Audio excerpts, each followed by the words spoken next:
नमस्कार दोस्तों, हम फिर से लेकर आ चुके हैं आप लोगों के लिए शाम की सभी ताज़ा और बड़ी खबरें। फटाफट अंदाज में एक एक कर बताएंगे आपको आज देश और दुनिया से क्या बड़ी खबरें निकलकर सामने आ रही हैं। लेकिन उससे पहले दोस्तों एक नजर डालेंगे सुर्खियों पर। प्रधानमंत्री नरेंद्र मोदी के ऊपर गरजे कन्हैया कुमार, बोले जो देश में टूटा है उसे ही जोड़ने निकले हैं। भारत में नफरत का माहौल बनाया बीजेपी ने। वहीं पर अगली बड़ी खबर में हम आपको बताएंगे बदरुद्दीन अजमल का बीजेपी के नेताओं पर बड़ा हमला। बोले बिहार आरजेडी के नेता ने जो भी बोला हम उसकी आलोचना करते हैं, अब्दुल बारी ने, लेकिन बीजेपी वाले आए दिन मुसलमानों को लेकर देते रहते विवादित बयान, सरकार कुछ नहीं करती। वहीं पर अगली बड़ी खबर में हम आपको बताएंगे दोस्तों नीतीश के खिलाफ बीजेपी ने संसद के बाहर किया प्रदर्शन, तो भड़के नीतीश, बोले बीजेपी का काम है सिर्फ नीचा दिखाना। वहीं पर कश्मीरी पंडितों का दोस्तों बीजेपी के खिलाफ खोला मोर्चा। दरअसल आपको बता दें कश्मीरी पंडितों के खिलाफ बीजेपी नेता एलजी ने कहा था कि फ्री की सैलरी नहीं मिलेगी, जिसके बाद कश्मीरी पंडित भड़क गए, जमकर नारेबाजी की।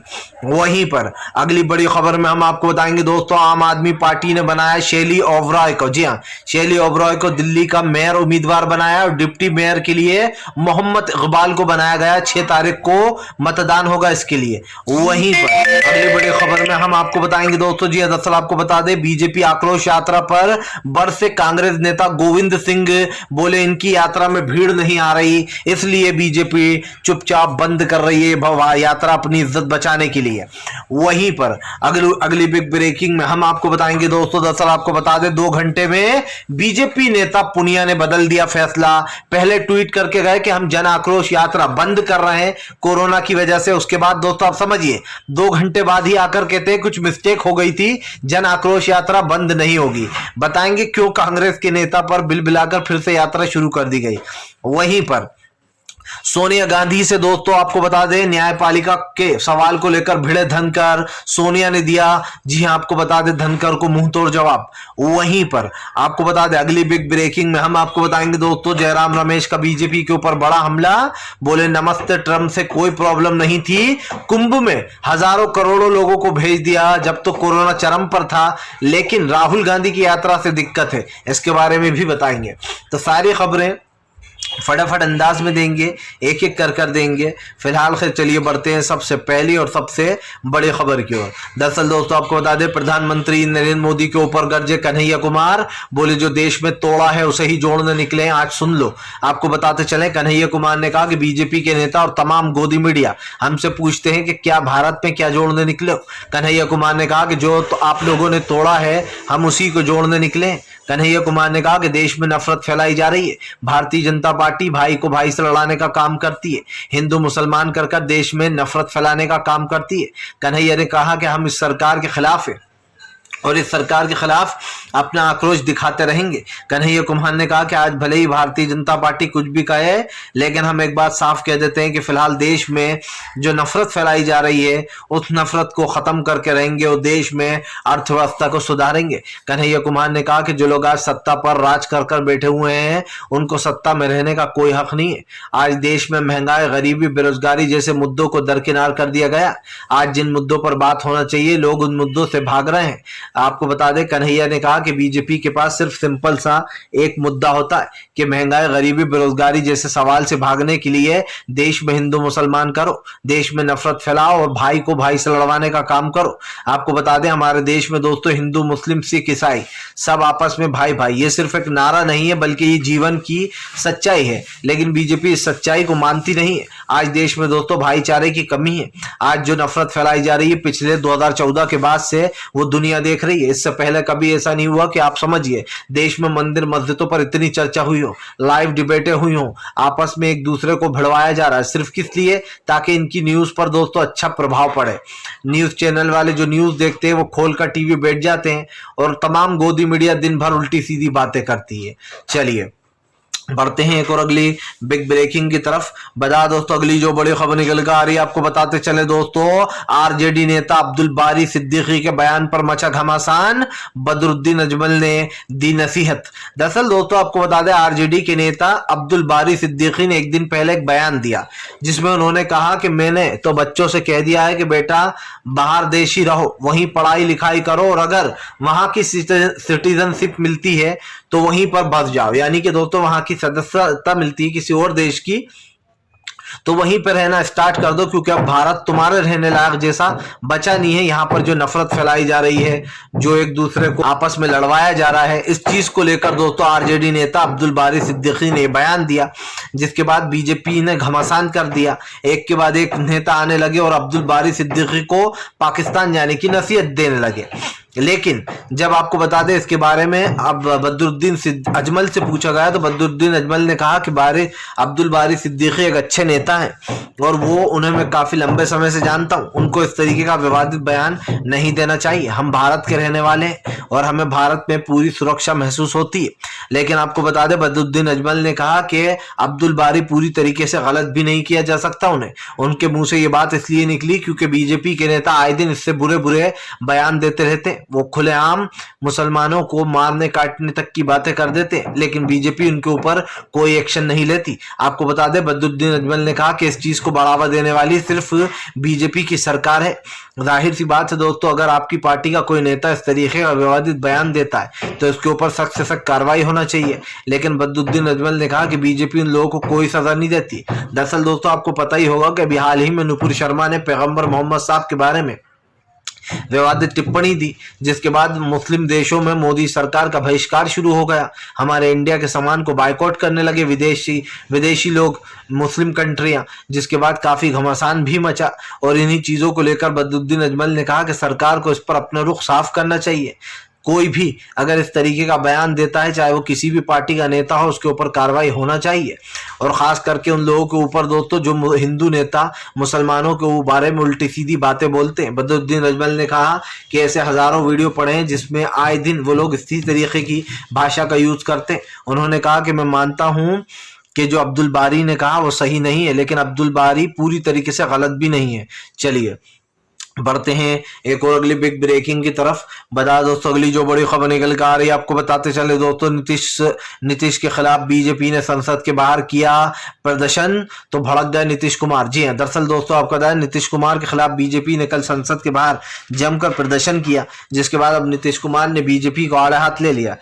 नीतीश कुमार ने बीजेपी के ऊपर हमला बोलते हुए कहा कि क्या ये पहली बार हुआ, क्या किसी राज्य में पहली बार लोग जहरीली शराब पीकर मरे, या फिर इससे पहले भी ये कभी हुआ है। नीतीश कुमार ने कहा कि भारतीय जनता पार्टी अपनी गलती छुपाने के लिए दूसरों की गलतियां उजागर करती है। नीतीश ने कहा कि कर्नाटक, मध्य प्रदेश और खास कर गुजरात में जो जहरीली शराब से लोग मर रहे हैं उसका आंकड़ा बीजेपी किसको देगी। नीतीश ने कहा कि बीजेपी सिर्फ हमें बदनाम करने का काम कर रही है और कुछ नहीं। नीतीश ने कहा कि हमारे बारे में बोले बिना इनको चैन नहीं आता है, जब तक हमारी बुराई ना कर ले तब तक इनको पब्लिसिटी नहीं मिलती है। नीतीश ने बीजेपी को इस सब करने पर पब्लिसिटी बोल दिया। नीतीश कुमार ने कहा कि बीजेपी सिर्फ अपनी पब्लिसिटी करती है और वो लोगों की जानों का मजाक उड़ाती है। नीतीश कुमार ने कहा कि फिलहाल मध्य प्रदेश, गुजरात और हरियाणा में क्यों नहीं जाती बीजेपी, जहां पर लगातार लोग जहरीली शराब पीकर मारे जा रहे हैं। इनके राज्य में नहीं जाएंगे जहां जहां बीजेपी की सरकार है, वहां वहां लोग ऐसे मारे जा रहे हैं, लेकिन बीजेपी कोई एक्शन नहीं ले रही है। नीतीश कुमार ने कहा कि क्या भारतीय जनता पार्टी नहीं जानती कि फिलहाल इन 3 राज्यों में कैसे बीजेपी के राज्य में ही लोग मारे जा रहे हैं। नीतीश ने कहा कि हमारी सरकार दिखाई देती है लेकिन खुद की गलतियां नहीं दिखाई देती। नीतीश कुमार ने कहा कि जो लोग नकली शराब बना रहे हैं उनके ऊपर सख्त से सख्त एक्शन होगा, लेकिन बीजेपी सदन में महंगाई, गरीबी और बेरोजगारी जैसे मुद्दे पर कोई सवाल नहीं पूछ रही है, जबकि ये जनता के सवाल होते हैं। नीतीश ने कहा कि जो मेन चीजें हैं उसको तो बीजेपी कर नहीं रही है, सिर्फ शराब वाले मुद्दे पर हमें घेरने के लिए घूम रही है। आपको बता दें नीतीश कुमार ने चीन वाला मुद्दा उठाते हुए कहा कि बीजेपी चीन वाले मुद्दे पर चर्चा ही नहीं करने दे रही किसी को, तो फिर क्या वहां पर भी बीजेपी अपने आप को छुपाने का काम कर रही है। फिलहाल खैर चलिए बढ़ते हैं एक और अगली बिग ब्रेकिंग की तरफ। बता दोस्तों अगली जो बड़ी खबर निकल कर आ रही है, आपको बता दें कश्मीरी पंडितों ने किया, आपको बता दें जी हां, जम्मू कश्मीर में भयंकर बवाल। जी हां, मोदी सरकार के खिलाफ लगी जमकर नारेबाजी। दरअसल दोस्तों आपको बता दें कश्मीरी पंडितों के बारे में जो बात कही गई है बीजेपी की तरफ से, सुनकर आप भी हैरान रह जाएंगे। दरअसल बीजेपी के LG जी ने अभी कुछ दिन पहले ये ऐलान किया कि जो लोग फ्री में, जो कश्मीरी पंडित तनख्वाह ले रहे हैं घर बैठकर, उनको फ्री की तनख्वाह नहीं दी जाएगी। जिसके बाद आपको बता दें कश्मीरी पंडित भड़क गए और जो है जम्मू में एलजी के ऑफिस के बाहर जमकर घेराव कर लिया। आपको बता दें जम्मू में एलजी के ऑफिस के बाहर घेराव कर बीजेपी के खिलाफ जमकर नारेबाजी की। आपको बताते चले दरअसल जम्मू कश्मीर के लोगों का कहना है कि हम अपनी जान को खतरे में डालकर नौकरी नहीं करेंगे, अगर हमसे नौकरी कराना है तो फिलहाल हमें जो है यहाँ पर शिफ्ट किया जाए। दरअसल दोस्तों आपको बता दें कश्मीरी पंडितों के ऊपर लगातार जानलेवा हमले हो रहा है, एक के बाद एक कश्मीरी पंडितों को टारगेट कर उनको मौत के घाट उतारा जा रहा है। यही कारण है जो कश्मीरी पंडित काफी डरे हुए हैं, वो किसी भी हाल में जो है अब जॉब पर वापस नहीं जाना चाहते। कश्मीरी पंडितों ने सरकार के सामने एक शर्त रखी, जिसमें कश्मीरी पंडितों ने कहा कि फिलहाल उनको कश्मीर से कर जम्मू में उन्हें शिफ्ट किया जाए। लेकिन आपको बताते चले सरकार जो है उनकी मांगे नहीं मान रही कश्मीरी पंडितों की, जिसके बाद कश्मीरी पंडित काफी भड़क गए। कश्मीरी पंडितों ने बीजेपी के मंत्री के इस बयान के बाद काफी आक्रोश जताया। आपको बता दें एलजी के ऑफिस का घेराव कर उन लोगों ने अपनी भड़ास निकाली। उन्होंने कहा कि बीजेपी की तरफ से कहा जा रहा है कि हम फ्री में घर बैठने वाले कश्मीरी पंडितों को पैसा नहीं देंगे, जो लोग नौकरियां करेंगे सिर्फ उन्हें ही तनख्वाह मिलेगी। आपको बताते चले जिसके बाद वो लोग काफी भड़क गए और उन्होंने एलजी हाय हाय मुर्दाबाद के नारे लगाना शुरू कर दिया। जाहिर सी बात है दोस्तों, वो लोग गलत नहीं अपनी जगह। क्या दोस्तों पैसा जान से बढ़कर होता है? ऊपर से ना आप लोग उनकी सेफ्टी के लिए कुछ कर रहा हो, सिर्फ प्रधानमंत्री ने मुंह हिला दिया कि भैया हम कश्मीर में दोबारा कश्मीरी पंडितों को बसाएंगे, लेकिन उनकी जान की हिफाजत की जिम्मेदारी किसकी है दोस्तों? क्या सरकार की नहीं है? क्या सरकार को यह सुनिश्चित नहीं करना चाहिए कि जो ये लगातार टारगेट किलिंग हो रही है कश्मीर में दोस्तों, जम्मू कश्मीर में, उसका जिम्मेदार कौन है? सरकार है। सरकार ने उनसे वादा किया था पंडितों से कि हम आप लोगों को बसाएंगे, यहाँ पर आपकी सुरक्षा की जिम्मेदारी हमारी है। लेकिन जैसे ही कश्मीरी पंडितों को लगातार टारगेट किया जा रहा है, एक के बाद एक मासूम लोगों की जानें जा रही हैं, सरकार सिर्फ सियासत कर रही है कि हमने 370 हटा के बहुत अच्छा काम किया, देखिए हमने जम्मू कश्मीर में पंडितों को बसा दिया। लेकिन असलियत क्या है? जो असली लोग हैं वो ये दिखाई दे रहा है। और 2 दिन पहले अभी जो नारेबाजी कर रहे थे बीजेपी के समर्थन में, वो तो दोस्तों बीजेपी के ही कार्यकर्ता थे जिनको खुद कश्मीरी पंडित बना दिया जाता है। असली कश्मीरी पंडित तो ऐसे हैं दोस्तों जो बीजेपी से इतने परेशान आ चुके हैं।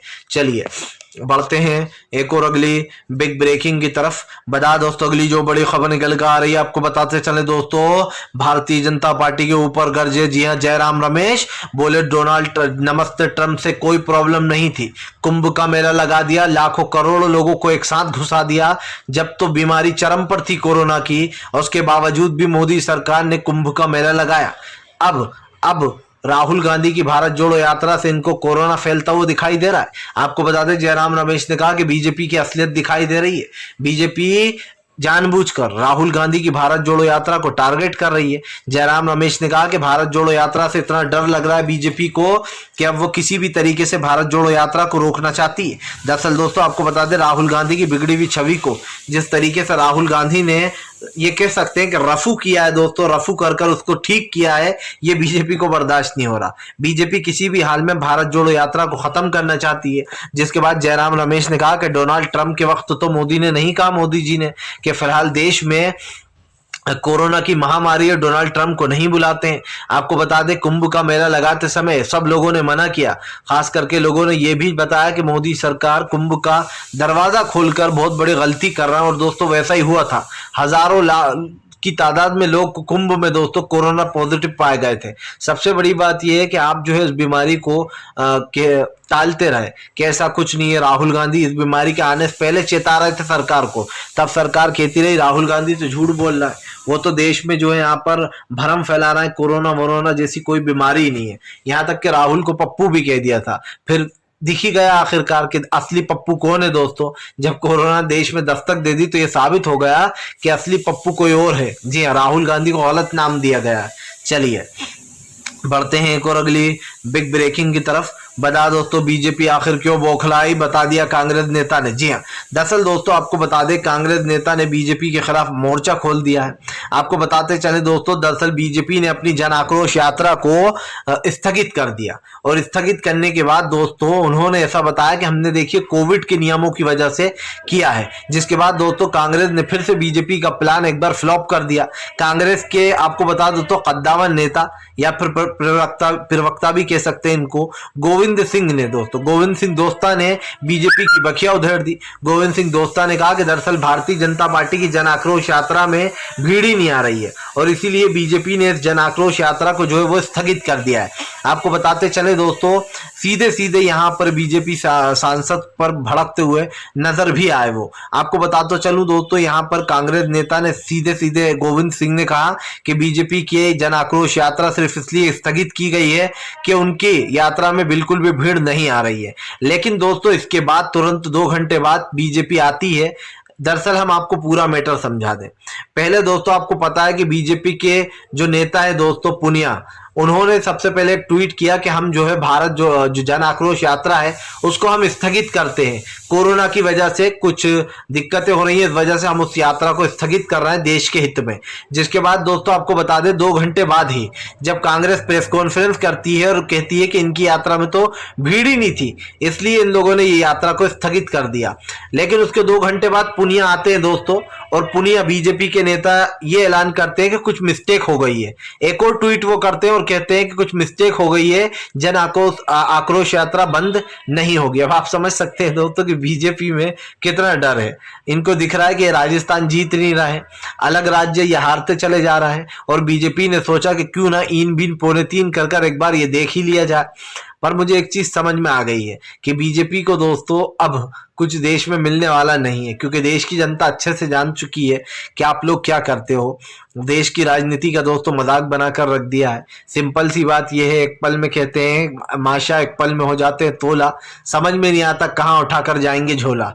फिलहाल चलिए बढ़ते हैं एक और अगली बिग ब्रेकिंग की तरफ। बता दोस्तों, आम आदमी पार्टी ने कर दिया ऐलान, शैली ओबराय होंगी दोस्तों दिल्ली मेयर की उम्मीदवार। डिप्टी मेयर के उम्मीदवार होंगे मोहम्मद इकबाल। जी हाँ, दरअसल दोस्तों आप जानते हैं कि एमसीडी चुनाव में आम आदमी पार्टी ने प्रचंड बहुमत के साथ जो है यहाँ पर अपनी दावेदारी ठोक दी है और जो है बीजेपी का 15 साल पुराना किले को ढह दिया है। जिसके बाद आपको बता दें गदगद आप ने अब शैली ओबराय जो है दोस्तों उनको दिल्ली मेयर के उम्मीदवार पद के लिए चुना है। और वहीं पर दोस्तों अगर डिप्टी मेयर की बात करें तो मोहम्मद इकबाल को चुना गया है। बताया जा रहा है 6 तारीख को मतदान होगा एमसीडी मेयर के लिए।